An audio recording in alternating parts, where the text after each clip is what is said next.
Hello everyone, আসসালামু আলাইকুম। Welcome back to my channel Morsaha cooking. কেমন আছেন সবাই? আশা করি সবাই অনেক ভালো আছেন। আজকে আপনাদের সাথে শেয়ার করব অনেক মজার একটা রান্না, আর তা হলো জালি চাল কুমড়ো দিয়ে ইলিশ মাছের ঝোল।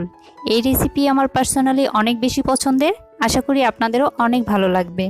চলুন তাহলে শুরু করি আজকের এই মজার রেসিপিটা শুরু করার আগে আপনাদের কাছে ছোট্ট রিকোয়েস্ট, আপনারা যদি আমার চ্যানেলে নতুন হয়ে থাকেন তাহলে প্লিজ চ্যানেলটি সাবস্ক্রাইব করে নেবেন।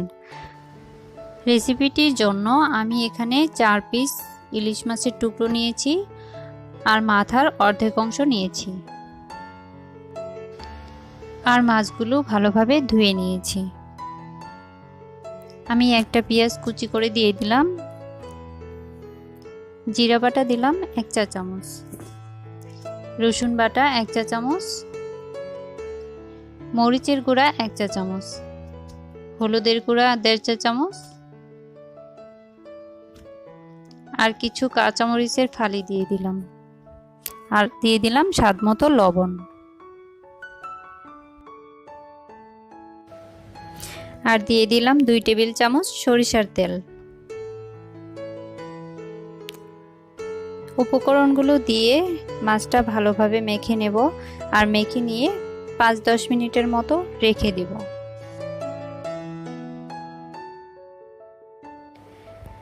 যেহেতু বলেছি জালি চাল কুমড়ো দিয়ে ইলিশ মাছের ঝোল, তাই একটা ছোট্ট জালি চাল কুমড়ো নিয়েছি আর স্কিনটা ফেলে দিয়ে এরকম ফালি করে কেটে নিয়েছি। আর এগুলো আগেই কেটে ধুয়ে রেখেছি। আর চুলায় একটা প্যান বসিয়ে দিয়েছি। প্যানটা গরম হলে সরিষা তেল দিয়ে দিলাম 1/2 কাপ পরিমাণ, আর পুরো রান্নাটা কিন্তু আমি সরিষা তেল দিয়েই করব। তেল গরম হলে আস্ত জিরা দিলাম 1/4 চা চামচ, আর একটা রসুন কুচি করে কেটে দিয়ে দিলাম। রসুনটা যখন এরকম ভাজা হয়ে যাবে তখন একটা পেঁয়াজ কুচি করে কেটে দিয়ে দিলাম।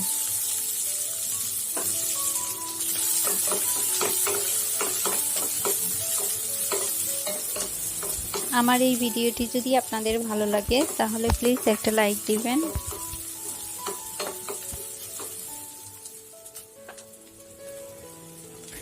আর একটু লবণ দিয়ে দিলাম পেঁয়াজটা একটু সফট হওয়ার জন্য।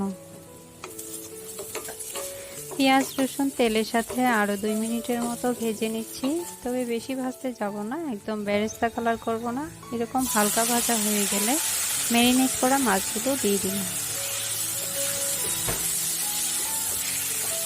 মাছগুলো দিয়ে একটু ভালোভাবে নাড়তে হবে।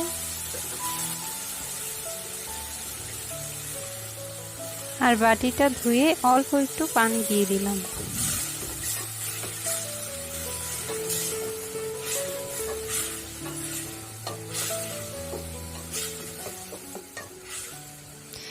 পানি দিয়ে একটু ভালোভাবে নেড়ে নিলাম।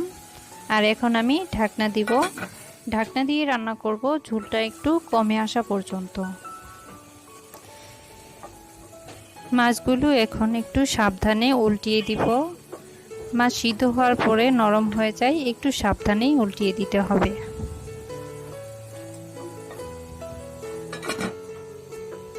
উল্টানো হয়ে গেলে আমি আবারও ঢাকনা দিয়ে দিলাম। এবার ঢাকনা দিয়ে রান্না করেছি ঝোলটা একদম শুকিয়ে যাওয়া পর্যন্ত। আবারও একটু নেড়ে দিলাম। আর চুলার আঁচটা অবশ্যই মিডিয়াম হাইতে রাখা আছে। এখন আমি পানি দিয়ে দিলাম 1 কাপ পরিমাণ।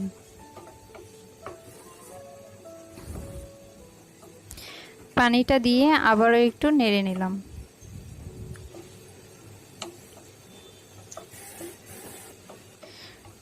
পানিটা দিয়ে একটু সাবধানে নেড়ে নিচ্ছি। দেখতেই পাচ্ছেন আমি কিন্তু মাছের গায়ে লাগাইনি, সাইড থেকে একটু ভালোভাবে নেড়ে দিয়েছি। আবারও ঢাকনা দিয়ে দিলাম। চুলার আঁচ অবশ্যই মিডিয়াম হাইতে রাখা আছে। এবার ঢাকনা দিয়ে রান্না করেছি ঝোলটা কমে আসা পর্যন্ত। মাছগুলো কষানো হয়ে গিয়েছে, তাই আমি এখন মাছগুলো উঠিয়ে নিচ্ছি। আর আপনাদের কাছে আমার রিকোয়েস্ট, আমার ভিডিও যদি আপনাদের কাছে ভালো লাগে তাহলে প্লিজ চ্যানেলটি সাবস্ক্রাইব করবেন, আর পাশে থাকা বেল বাটনটি অন করে দিবেন, যাতে আমার নতুন ভিডিও সবার আগে আপনি দেখতে পান। এবার সেই ফালি করা চাল কুমড়োগুলো দিয়ে দিলাম। চাল কুমড়োগুলো দিয়ে আবারও আমি একটু ভালোভাবে নেড়ে নেব।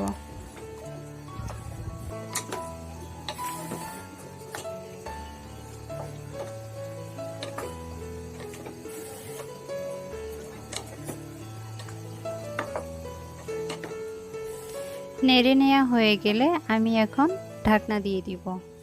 এবার ঢাকনা দিয়ে রান্না করেছি 8 মিনিটের মতো। আর এখন চুলার আঁচটা অবশ্যই একদম হাইতে রাখা আছে। চাল কুমড়ো সিদ্ধ হওয়ার জন্য এখন আমি 1.5 কাপ পরিমাণ পানি দিয়ে দিব।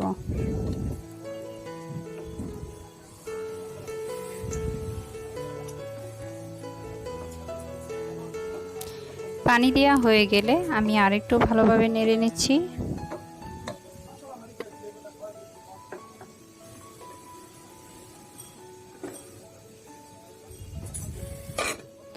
আবারও ঢাকনা দিয়ে দিলাম। এবার ঢাকনা দিয়ে রান্না করেছি ঝোলটা অর্ধেক কমে আসা পর্যন্ত। মাঝখানে একবার ঢাকনাটা তুলে নেড়ে দিয়েছি।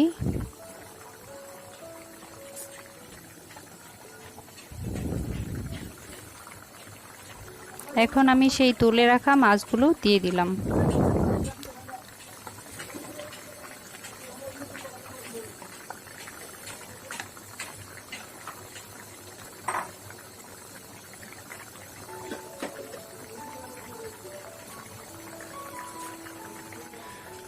মাছগুলো দিয়ে আমি আবারও ঢাকনা দিয়ে দিব।